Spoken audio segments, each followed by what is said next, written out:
Maikling istorya ni Sanatan Goswami, ikalawang bahagi.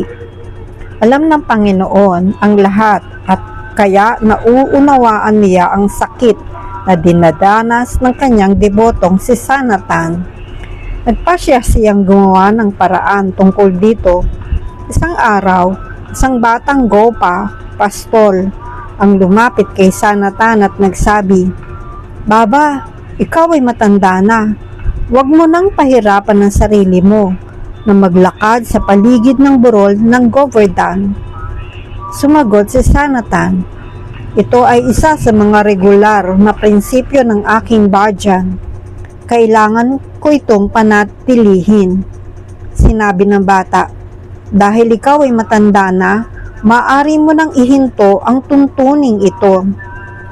Sumagot si Sanatan, "Hindi ko kailanman isusuko ang aking mga panrelihiyong prinsipyo." Pagkatapos, sinabi ni Krishna sa kanya, "Baba, hindi mo ba igagalang ang aking mga salita?" Sumagot si Sanatan, "Kung ito ay marangal, igagalang ko ito."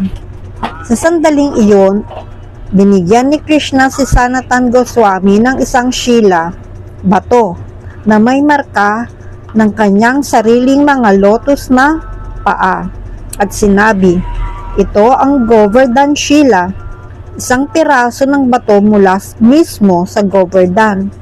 Sinabi ni Sanatan, "Anong dapat kong gawin dito?"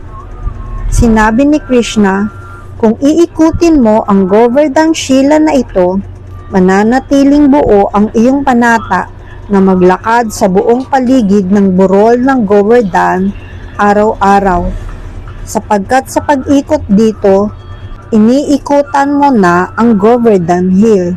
Sa gayon ay makakamit mo ang parehong resulta. Mananatiling buo ang iyong panata at hindi mo isasakripisyo ang iyong mga panrelihiyong prinsipyo." Natahimik si Sri Sanatan Goswami. Nauunawaan niya na si Giriraj mismo ang nagbigay sa kanya ng shila na ito.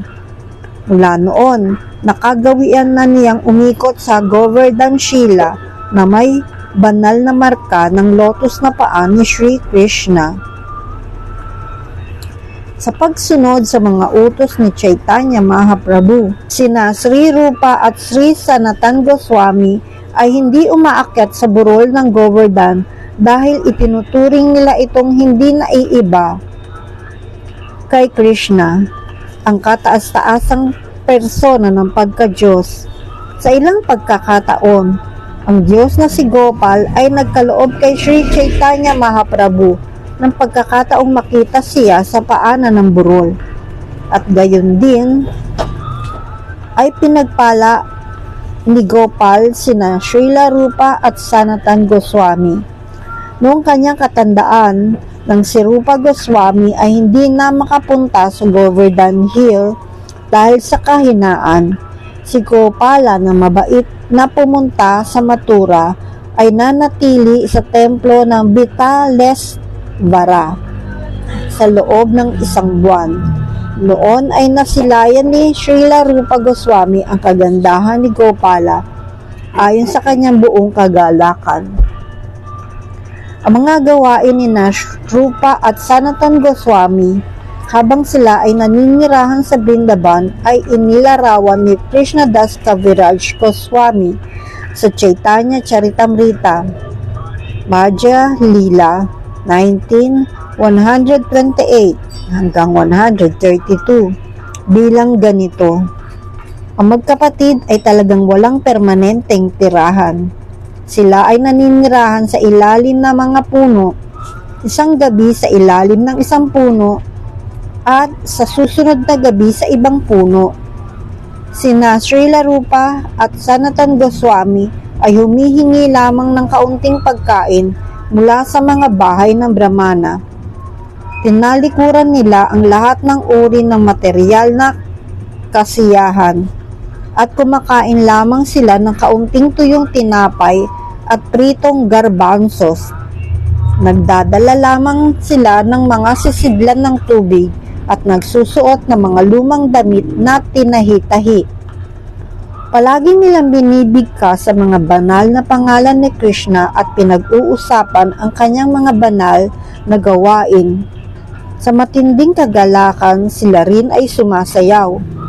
Halos 24 na oras sa isang araw ay ginugugol nila sa paglilingkod sa Panginoon. Karaniwan, natutulog lamang sila ng 1 oras at kalahati at may mga araw na kapag tuloy-tuloy nilang binibigkas ang banal na pangalan ng Panginoon, hindi na sila natutulog. Minsan ay sumusulat sila ng mga espiritual na aklat tungkol sa devosyonal na paglilingkod at minsan naman ay nakikinig sila tungkol kay Sri Chaitanya Mahaprabhu at ginugugol ang kanilang oras sa pag-iisip tungkol sa Panginoon. Kapag naririnig ng mga personal na kasama ni Sri Chaitanya Mahaprabhu ang mga gawain ni Rupa at Sanatan Goswami, sinasabi nila, ano pa ang hindi kayang gawin ng isang taong pinagkalooban ng awa ng Panginoon? Haribol.